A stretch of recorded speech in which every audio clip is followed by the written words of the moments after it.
Hey, everybody, this is Mick Mars, and you're listening to Monsters, Madness, and Magic. So, Mick, take us back in time. You're a youngster. Are you a book reader, fort builder, troublemaker, or all the above? Uh, well, um, mostly I just love music. Mm, It's like I'm not a very well, I like things to just do myself. Like not, I don't read much. right, right. Okay, so my vocabulary is kind of limited, but I don't think my music is. Oh, of course. I can go anywhere with that stuff. Right. So, what about were either your parents musically inclined? You think that's where your roots came from? I'm trying to think. The only, I mean, my parents, my father was always wanting to play guitar, but he didn't have the patience for it. And there was like five of us he had to take care of and stuff. So not much time for him really. But here's a good story for you. As I think it was like my great uncle, he was a violin teacher in Indiana, right, where I was born. Right. And he would give violin lessons, all in Huntington, where I lived. And one day he was going back home or to a thing. I'm still unclear of that. My grandmother, of course, he got hit by a train. Shit. So it's like that's the only other musician in my family that I can really remember as far as like being a teacher and showing and things like that. So, Well, at least it went better for you. oh yeah, so far, No trains. no problem. So you said you grew up in Illinois. Did you spend most of your childhood there? Did you move around a lot or anything? There was a lot of moving. And when I was like a little guy in Indiana, it's just the way it is, I guess. When back in post-war days, Yeah. Yeah. a long time ago. So Mick, what about when you think to maybe formative films and TV shows you grew up on? What pops in your head? Old shows or new Yeah, shows? ones that you grew up on when well, that you watched when you were little. Oh, good Lord. All the cartoons, of course, all the Three Stooges, of course. And of course, monster movies I have to watch, like I don't know, Creature from the Black Lagoon Classic. and when he's gets trapped in that stuff and Wolfman with Lon Chaney Jr., uh, Frankenstein, all that kind of stuff is what I love. The monsters were like cool then, Yeah. like when I watched, I was probably maybe still in my single digit numbers, of course, but and I watched Invaders from Mars, right? Mm, And I could see the zipper on the back of the on top of the invaders, right?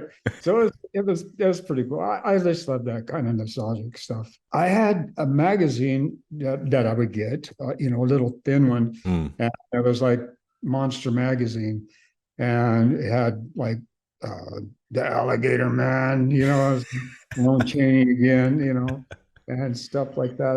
I just love that stuff. So what records were spinning around the house while you were growing up? I liked a lot of surf music back then. That was in the pre-Beatle days. The Beatles came along and changed things for me. I mean, I was loving like the Ventures, and Dick Dale was my buddy when I before he passed away.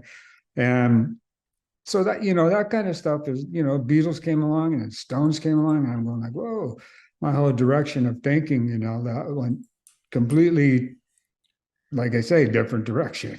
Yeah. Good, I was going like growing, Right. and learning and retaining that. Then I ran into the blues, Mm, and that was like a lot of guitar playing and jazz stuff like Wes Montgomery, uh, Cal T. Chater, some of those guys like that. And I listened to that stuff for quite a while, just learning and retaining and trying to, Keep it. save it. Yeah, keep it. So, this is something I like to ask everyone, just because you never know. What scared you as a kid? The King Kong movie, I could see it. the 1931 was like when the an unlikely place for a brontosaurus, but when they came out of the water and started chewing up the men on the Hmm. expedition and their arms were like coming off and stuff, is what I remember. And that was like, it kind of like maybe, wow, a little bit it scared, but I was like 6 or 5 years old or something. Yeah, that was pretty scary. And my parents usually didn't let me stay up that late, but luckily my uncle was over and I got to stay up and watch it. But it's like, yeah, that one was like, wow. Were you big on going to the drive-in or anything back in the day? Oh yeah, yeah. Mm. My parents were taking me. What was the one we saw? Beast from 20,000 Fathoms. Yeah, that one. I think is that the one where the monster came out of this egg that they found in Italy, and every time he would breathe, he'd get bigger and bigger. Hmm. And he fought with the elephant and mashed him on the coin. Right. Yeah, that's a classic That's one. all good stuff. And let me see what some of the calmer ones. Journey to the Center of the Earth. Good That. one. But yeah, things like that. Mostly on TV stuff. But and I saw Gorgo at a theater too. Gorgo was like a little disappointing, but I thought it'd be like, Were you a Twilight Zone kid too? oh man, yeah, oh yeah. Mm. And there was one back in the '50s called One Step Beyond that had this other weird thing, kind of in the same vein as Twilight Zone. Hmm. Kind of fictitious things, but I don't remember what it's called, but how somebody can get like this thing and to start writing out real fast in some kind of language that's unknown. You know what I'm talking about? Yeah, yeah. I know Like exactly what you're talking about. Yeah. that's like One Step Beyond was. And I think that Rod Serling was more hitting on, I think personally, what he's seen or what could be in the future, Yeah. like the devil that would play the little uh, those little roll things for the player piano, and it was about people and they would cry and this, that, and the other. But the other guy, the devil, would laugh Hmm. until they got him talking about, yeah, like that taught me about narcissism, and Yeah. it's like you laugh at that stuff, then it's things like that. Science fiction. I don't know. I mean, it's how did he know that? It's science fiction until it's science fact, right? Yeah, it's pretty cool when you look at it. I mean, yeah, Some, for my money, Serling's probably the greatest television writer of all time. I don't know if you watched The Night Gallery. Well, that was the show he had after The Twilight Zone. man, I was probably. Came out in '69, I I believe. remember this show, but I don't know how much that I watched it. I can't really remember where I would be because I don't remember. Like when I was like 16 years old, I was already out on my own Yeah. doing Yeah. stuff, running around and not home very much. So what was your first job? Let me think. I can only remember really three real jobs I had, which was I worked at an industrial laundromat that does like gasoline guys throwing their dirty clothes and stuff like that to have them wash and press and clean and all that. And I had worked there in the extractor, which is that wrings all the water out of the clothes, 600-pound tubs, right? So I'd have to like get all that stuff out and put it in another tub. No. It was like I reel up the tub when it was with the cable. To make it short, I swung back this tub and it came back on my hand. I went, I'm done. I never went back. Uh, Another one I had was making soap. It was again, industrial kind of soap. Again, gas stations that they scrub the oil off their floor and all that kind of stuff. the lye started burning my hands. Fuck. Right. So I went like, okay. And the last one that I had was working at a motorcycle repair shop and repairing British bikes, the old Oh, BMW, wow. the old Nortons, the old Triumphs, the old Ariels, all those old motorcycles. That's And cool. that was pretty fun. Reason I left that one is like I got an offer to play in a band, and that means that guitar playing over everything else. Right, right. You So know, when did you first pick up the guitar? How early on are we talking? I mean, my first guitar was just a toy, really, and it was like maybe when I was 4. One of those Mickey Mouse guitars that had the little winder on it. You know, the. Yeah. But I learned to tune it my way and learn how to play songs on it, just melodies. Old Eddie something. He did all those beach movies with Annette Funicello and stuff. So I learned how to play those. Just the melodies of them. I guess the first real guitar I got was just an acoustic, old Stella, when I was 12, and started goofing around on that. And after that, my aunt was very impressed by my playing. So she bought me my first guitar, which was an early Les Paul, right? Les Paul guitar. And back then, this a Les Paul Jr. like Leslie West uses, $98. I know, huh? I wish I still had it, but I don't. I was gonna ask you. That was my next question. Wish I had it still. But no, so it's like I just kept, going and going and going and trying to do stuff. And about that time, I was maybe 15 or 14, 15, somewhere around there. And I was like learning blues stuff and Paul Butterfield and Charlie Musselwhite and some of those guys. It's a long time ago. So Yeah. to try and figure out which was the right dates. But uh, I remember being in, I think, the 8th grade. I was like 14, and I had an old K guitar then, and no pickups, no knobs, no strings, no bridge, no anything. So I got a set of strings, and I used for a bridge. Honest, I'm not fibbing on this. I used a Swiss Army knife for a bridge, and Holy it shit.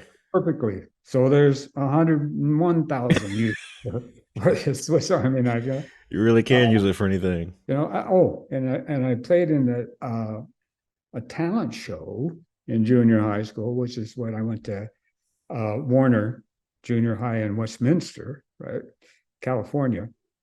And I played a song I wrote, and I called it Conflict.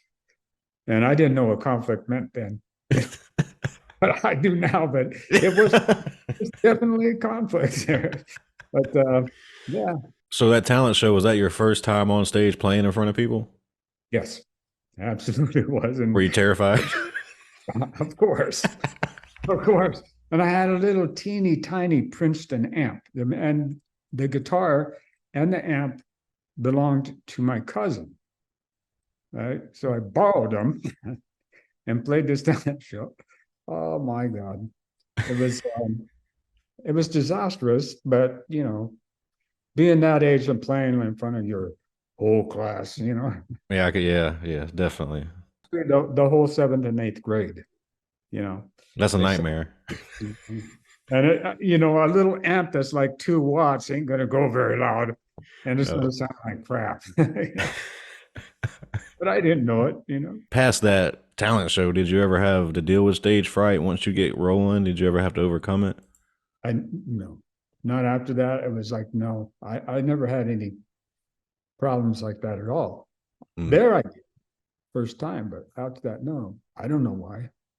I just wanted to play. I wanted to, sure, I get what I can do, but And I think they were scared of more of me, you know. I'm not sure, but no, I didn't get like, you know, the no none of the shakes and none of the stomach aches or any kind of thing. That's good.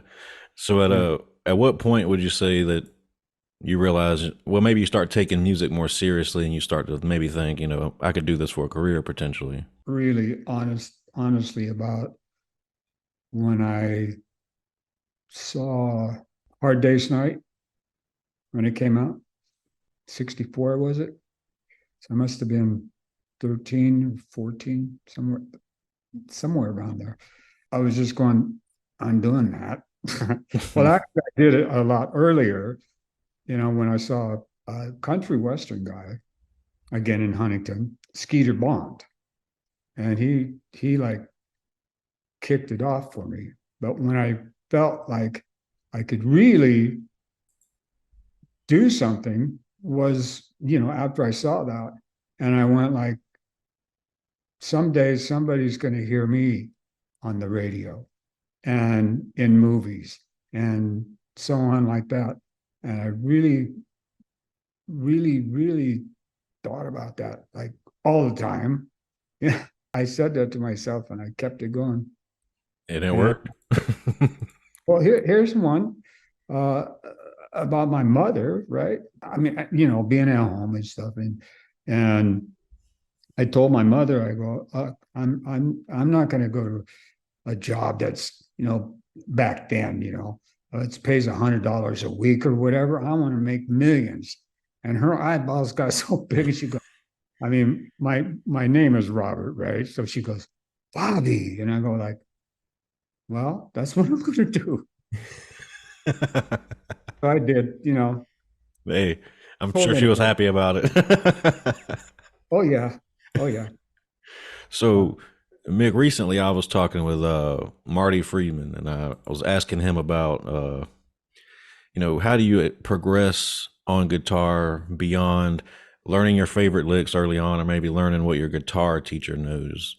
How do you develop your own sound and artistry with the guitar? This might be a little hard for me to explain because I hear stuff in my head, take it, and then I have to learn it on my guitar.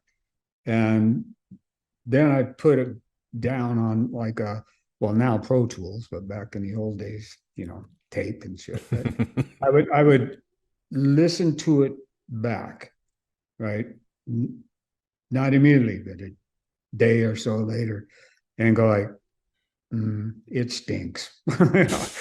Get rid of it, or go like, oh, that part's really good, or you know, that's kind of how I work. Like, and if I hear something that flows really well, and if I chop it up and put it in different spots, like kind of arrange it better, then I can go like, I might have something here, you know. But yeah, mostly that's how I do things, you know, Did you ever have formal lessons or anything like that, or you just self taught all the way through? self-taught. Mm.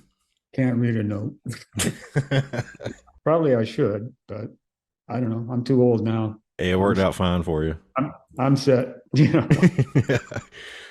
So, Mick, if you don't mind, say someone out there is listening to this has been in a coma or living under a rock for 40 years. Can you just take us through how you meet with the Motley Crue guys and how you guys get it off the ground initially? Well, if you saw the movie, that's pretty close. I was playing in a stinking cover band, not making any money, sleeping on a floor behind my Marshall stack, and I'd put my name in a magazine called Recycler in LA, and I put loud, rude, aggressive guitar player available. Nikki called me, and so I go like, okay, went up there, and let me go back a step or two. Okay, no problem. I had a guy that believed in me. I mean, like a lot. That he wanted to invest like a large lump of money into me. I said, well, wait, I don't have like, you know, let me find some real people. This is a cover band. uh, So when I met Nikki and I went up there and I went, cool, cool. And heard Tommy and went like, yeah, that's great. And we started playing, us three, and it sounded pretty good, 3-piece band. I was going like, yeah, this is right. This feels right. That's when Nikki had this guy singing first, right? And which I go like, I don't really like. He had a good voice, but not the voice for Motley, Mm. And I was going, I'll have to step back again with us three went down and saw Vince with his band Rock Candy. And after I had told Tommy at a rehearsal with the other singer that I don't dig, and he goes, so Nikki came out and Tommy goes, Mick don't dig this thing. And I go, no, I want that other little kid that was all white. And I go, sex sells. And did you see all the girls at him? And it's like, yeah, well, and Tommy knew Vince. So he brought him in and it was an instant click, and that's when I brought in the backer and I came with the name Motley Crue because I was saving that name for me. And so when I have to have the right guys before I let that go. And that's stemming from 1977. And I, wrote all my thoughts and stuff down. He wanted to call the band Christmas, and I went, how about Motley Crue? Christmas? Yeah, Christmas. I went, no. And Motley Crue, and I had the backer. And so just like, enough to push the band and get the hype going and get all the well, I don't want to sound like an egomaniac, but when we were together, the name and the sound we were putting out then in 80, 81 was totally different than the Sunset Strip sound. We were the new kids on the block, I guess. Right. And a lot changed from there. And long story short, we made or wrote enough songs to record an album. The first guy that recorded it did a crap job. He didn't know what he was doing. And so I'd known this guy, Michael Wagner, right, who had been producing all this stuff with Accept. And so I knew that he was, good. And when I met him through Don Dawkin, and him and Udo, and I say, hey, I got this guy, Michael Wagner. And so he came down and fixed up the album the best he could by pumping it through other things and re-EQing it and redoing all this other stuff. And it was a mess until he got a hold of it. And it turned out really, really good for what was recorded by still a lot of people prefer that leather record over the Electra record. Still RTB, Roy Thomas Baker, of course, had to still work with those tapes, Right. We didn't re-record again, until when Shout at the Devil came out. That was another step. So Mick, when you guys, you finally decide on who's in the band and you guys start recording, is there an aha eureka moment you can point to where you realize that you'd finally made it? Maybe a certain show that you were at or something? There was a show that we had at the Whiskey, the very first show we had at the Whiskey. And a few years earlier, I'd known Van Halen and Ed for years before that, Well, make it short, we played at the Whiskey and people were downstairs, of course, in that little gallery down there going, crew, crew, crew, crew, right? And I thought they were saying boo. And then our manager at that time goes, no, they're not saying boo, they're saying crew. And so we went down and played and stuff. And it was like, that was the first real positive thing that like, I'm doing this, you know? Yeah. That, I mean, when I would go down Sunset Strip when I was, you know, there was the Birds, there was, you know, those guys are bands and stuff like that. And it's like, this is crazy. I'm playing at the same place that the Birds played, you know, and these guys play. And it was pretty cool. So back in those days, the early years, what would a typical songwriting session look like for you guys? It'd be pretty much like Nikki would bring in an idea and we'd finish it up. I Mm. would bring in an idea and the same. We just sat around and played around with it until we got it how we felt it should be. We started like Livewire.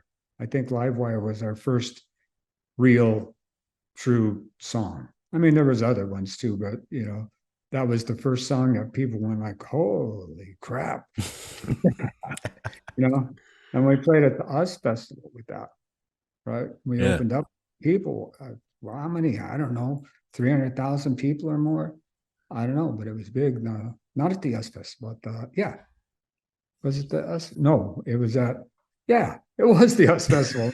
Free. Yeah. Woo. Correct me That's if I'm memories.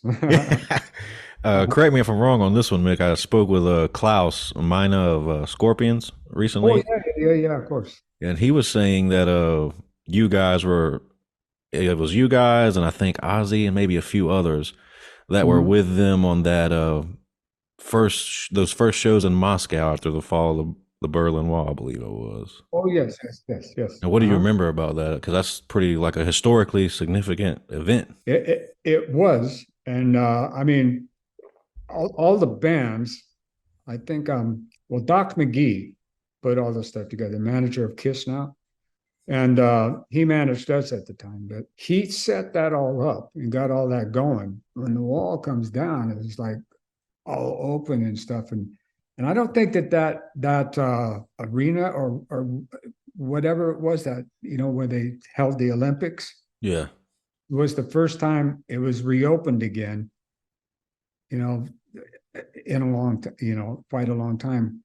And I don't remember how many years, but it was they reopened for that. Not surreal, but going like, look at all that's crazy, you know. It's like, and that feeling of you know, playing with, you know, I mean, we did a tour with Ozzy, of course, before that, but like seeing some of the other bands, like you know, Scorps and I don't know how many all bands were there, Yeah, it but was a lot.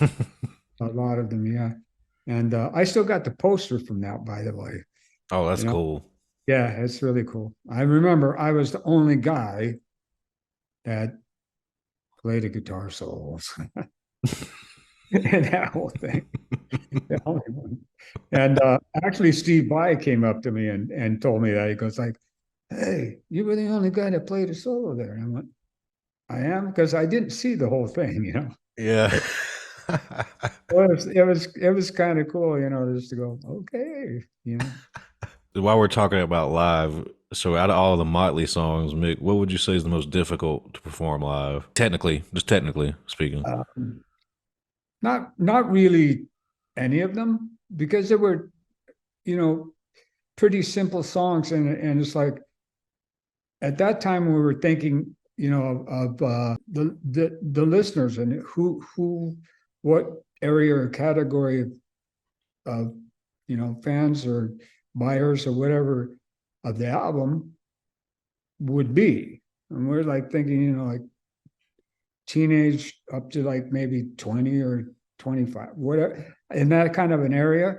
Yeah. So it's like if you know, I don't think people that age would be listening to like King Crimson or Gentle Giant or Right. I did, but you know, but you know, it's like that kind of a feel or thing or songwriting, which we was, you know, more into simplicity and you know that kind. So Mick, with your new material, your solo stuff, how was it for you creative wise? You know, you've been in a group setting so long. you kind of work off each other. Now it's just you, no one else to answer to, no other decisions. How was that for you? I got to leave a lot of things out of my what I'm hearing in my head of how I wanted me to sound this time. But I've been thinking about, like I say, not really a progressive kind of a thing, and not like I wanted to go somewhere else because I learned all I could learn from that era. And I had all these things running around in my head, and I still got so much stuff up in there. But even as a gizzard, but it's okay. Geezer. Uh, but yeah, it was cool to be able to go like hear that, like just not just in my head, like there it is, and I'm seeing the waves on Pro Tools and seeing all the listening to the music mixes and all that stuff. It was I'm pretty happy with the way that the music has turned out, but I still have others. I need to take one more step, and I know it and I can feel it, and it's more closely what I'm thinking now is more closely related to like a song off the current album, Undone, that song, more like in that way, or Killing Breed, more in that. But of course, the big crunch songs too, like, Loyal to the Lie, those are important to me too. But, a little more, wherever it goes, Right.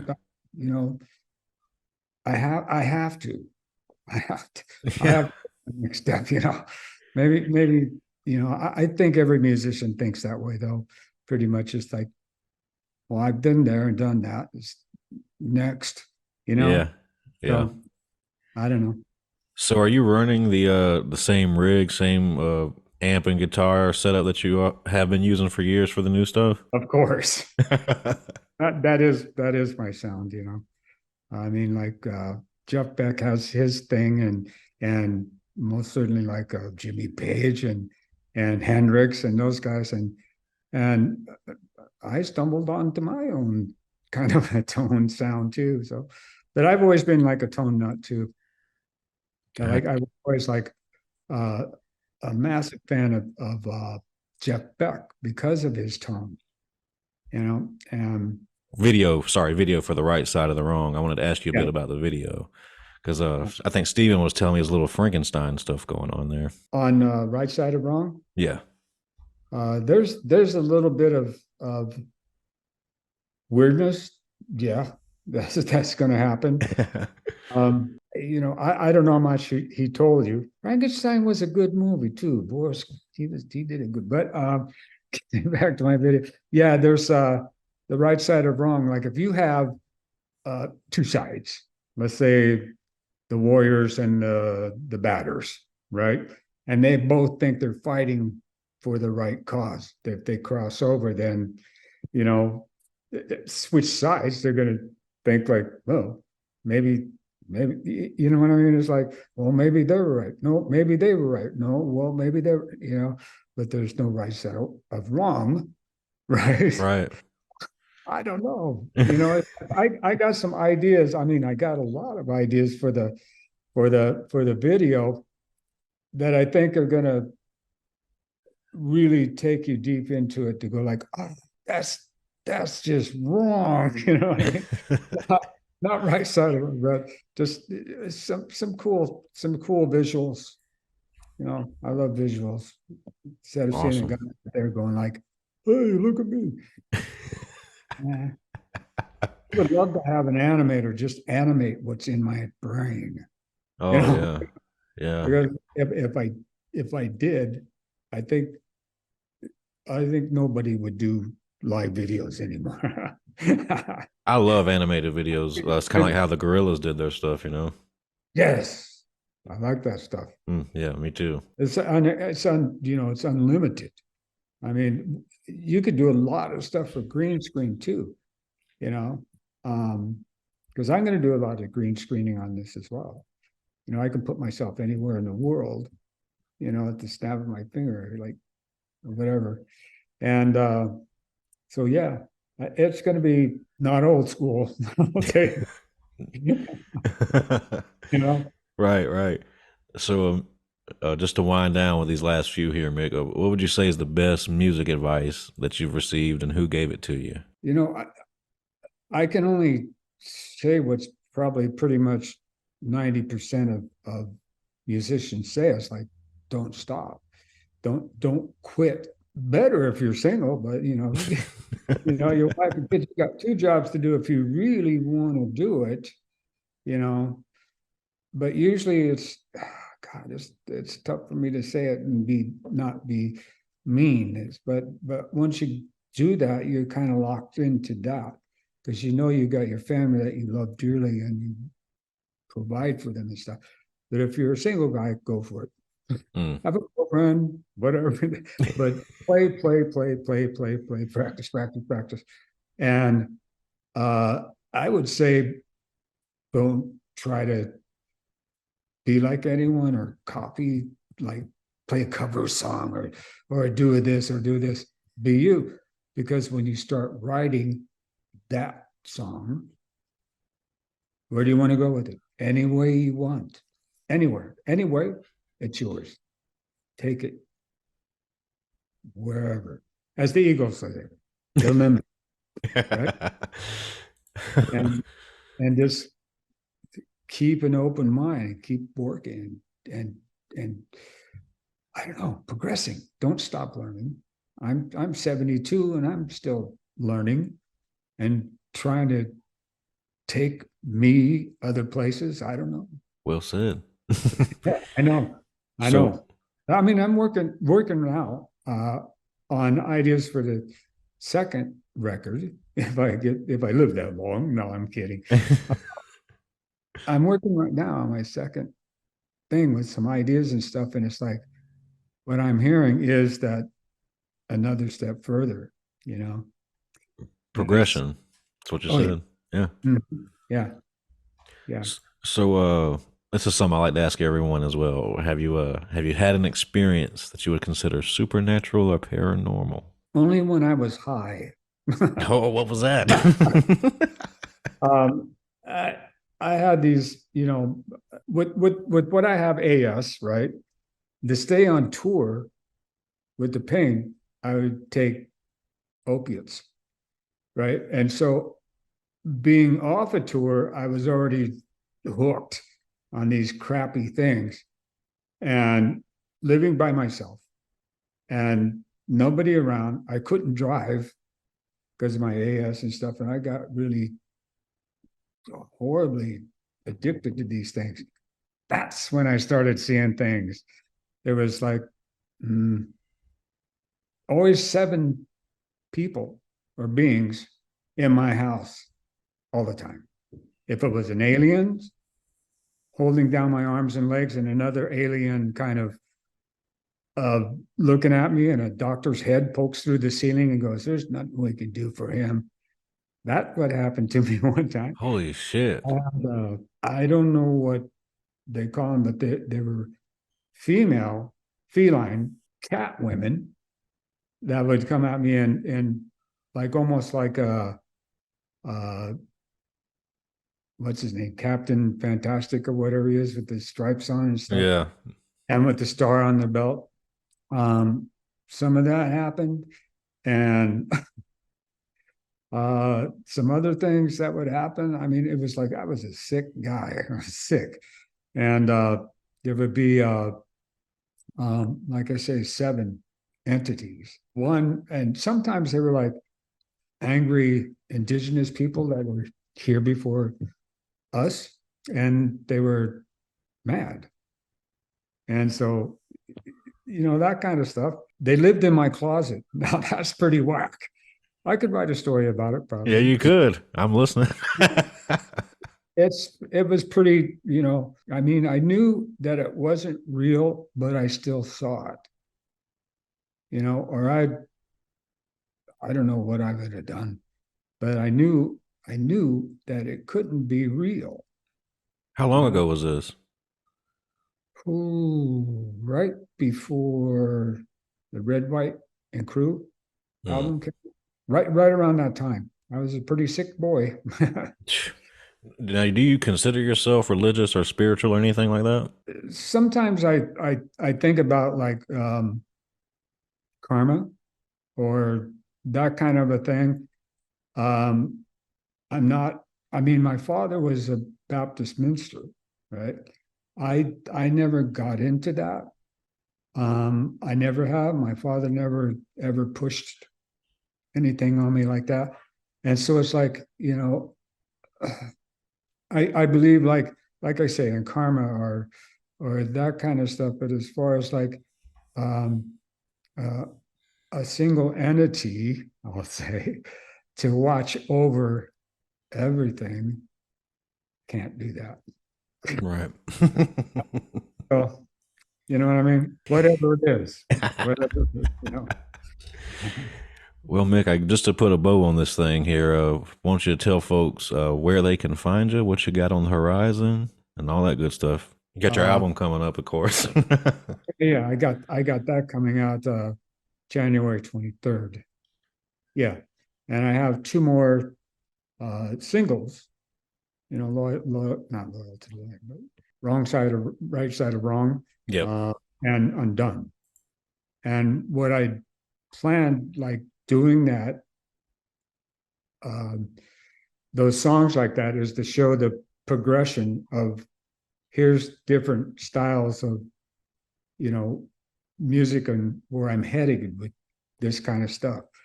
As far as touring, I'm not so good at it anymore. Right. With, I mean, the travel wise, I mean, if I could just snap my fingers and be there, that's not a problem. But I can't do that. Flying for 12 hours in a jet to go somewhere else and getting on your bus and riding 8 hours, and it's a little rough. Thank you, sir. I appreciate your time. Okay. You have a great Uh, rest of your day, man. thanks, Justin. You too. All right. Bye bye. Peace.